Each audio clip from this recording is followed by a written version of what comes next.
What up, Fight World? This is your boy Ego, and I'm back with some more boxing. Now, I thought this was interesting news.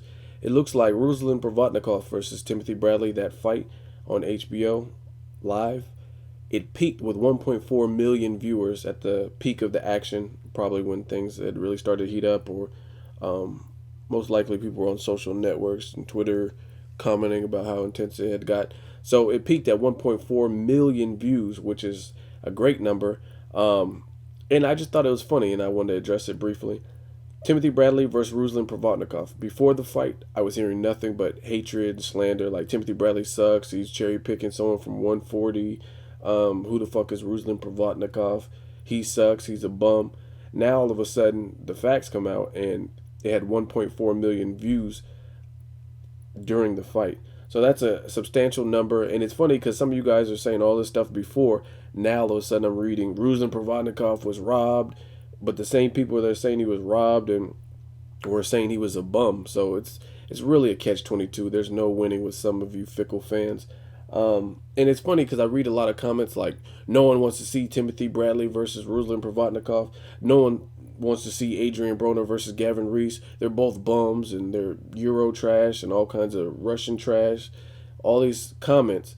And both of these fights, Bradley versus Provodnikov and Gavin Reese versus Adrian Broner, peaked at 1.4 million, which is a substantial amount of views. Canelo also hit 1.4, I believe, in the Josecito fight.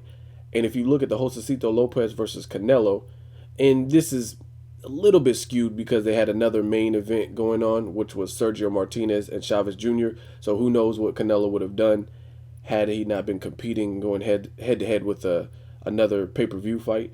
But Canelo did 1.4, I believe, against Josecito. And if you look at that card was pretty stacked. You had Marcos Maidana versus Jesus Soto Caras. And in these fights, you had a lot lesser known undercard fights. And they still peaked at 1.4. So just to figure so you guys know who's doing what numbers. And as far as the Timothy Bradley versus Pacquiao, some of you guys were alluding, the reason that fight's not happening is, one, Manny Pacquiao beat him so convincingly it makes no sense. And then the number two reason that I heard why Pacquiao Bradley rematch didn't happen, even though Bradley suggested and wanted a rematch, was because Bradley doesn't do numbers. He obviously did 1.4 million views with somebody that you guys were calling a bum before the fight.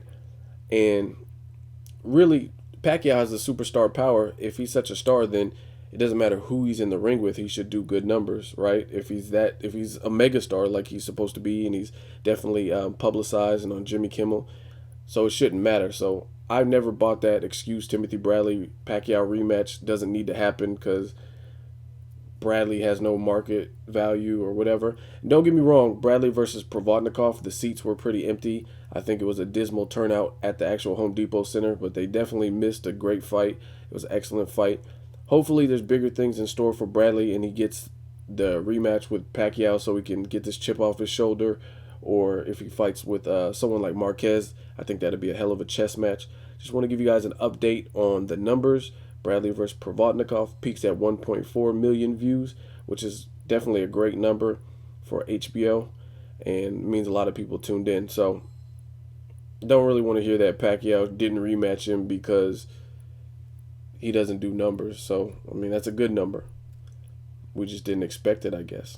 So, let me know what you guys think. Who do you want to see Bradley fight next? And leave a comment, hate comment, or subscribe. Till next videos, Ego signing off.